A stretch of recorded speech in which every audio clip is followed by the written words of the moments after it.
Exodus chapter 8. 7 days passed after the Lord struck the Nile. Then the Lord said to Moses, "Go to Pharaoh and say to him, 'This is what the Lord says: Let my people go, so that they may worship me. If you refuse to let them go, I will plague your whole country with frogs. The Nile will teem with frogs. They will come up in your palace, and your bedroom, and onto your bed, into the houses of your officials, and on your people, and into your ovens and kneading troughs.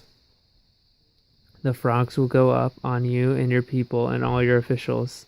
Then the Lord said to Moses, 'Tell Aaron, stretch out your hand and with your staff over the streams and canals and ponds, and make frogs come up on the land of Egypt.' So Aaron stretched out his hand over the waters of Egypt, and the frogs came up and covered the land. But the magicians did the same things by their secret arts. They also made frogs come up on the land of Egypt. Pharaoh summoned Moses and Aaron and said, 'Pray to the Lord to take the frogs away from me and my people, and I will let your people go to offer sacrifices to the Lord.'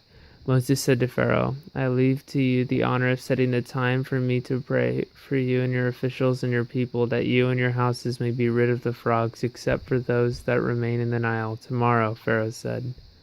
Moses replied, 'It will be as you say, so that you may know there is no one like the Lord our God. The frogs will leave you and your houses, your officials and your people. They will remain only in the Nile.'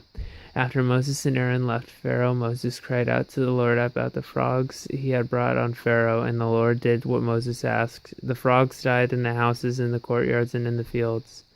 They were piled into heaps, and the land reeked of them.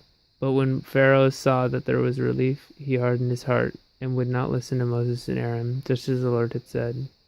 Then the Lord said to Moses, 'Tell Aaron, stretch out your staff and strike the dust of the ground, and throughout the land of Egypt the dust will become gnats.'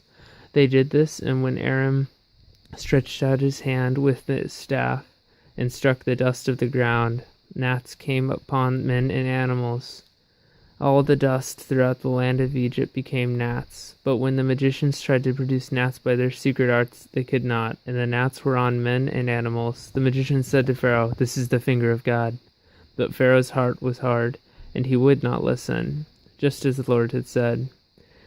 Then the Lord said to Moses, 'Get up early in the morning and confront Pharaoh as he goes to the water, and say to him, "This is what the Lord says: Let my people go, so that they may worship me. If you do not let my people go, I will send swarms of flies on you and your officials, on your people, and into your houses. The houses of the Egyptians will be full of flies, and even the ground where they are.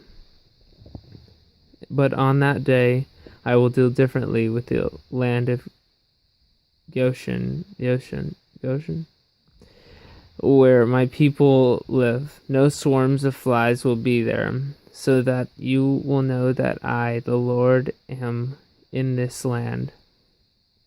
I will make a distinction between my people and your people. This miraculous sign will occur tomorrow.' And the Lord did this. Then swarms of flies poured into Pharaoh's palace and into the houses of his officials, and throughout Egypt the land was ruined with flies. The land was ruined by the flies. Then Pharaoh summoned Moses and Aaron and said, 'Go sacrifice to your God here in the land.' But Moses said, 'That would not be right. The sacrifices we offer to the Lord our God would be detestable to the Egyptians. And if we offer sacrifices that are detestable in their eyes, will they not stone us? We must take a 3-day journey into the desert to offer sacrifices to the Lord our God, as he commanded us.' Pharaoh said, 'I will let you go to offer sacrifices to the Lord your God in the desert, but you must not go very far. Now pray for me.' Moses answered, 'As soon as I leave you, I will pray to the Lord, and tomorrow the flies will leave Pharaoh and his officials and his people. Only be sure that Pharaoh does not act deceitfully again by not letting the people go to offer sacrifices to the Lord.' Then Moses left Pharaoh and prayed to the Lord, and the Lord did what Moses asked. The flies left Pharaoh and his officials and his people. Not a fly remained. But this time also Pharaoh hardened his heart and would not let the people go. End of Exodus chapter 8.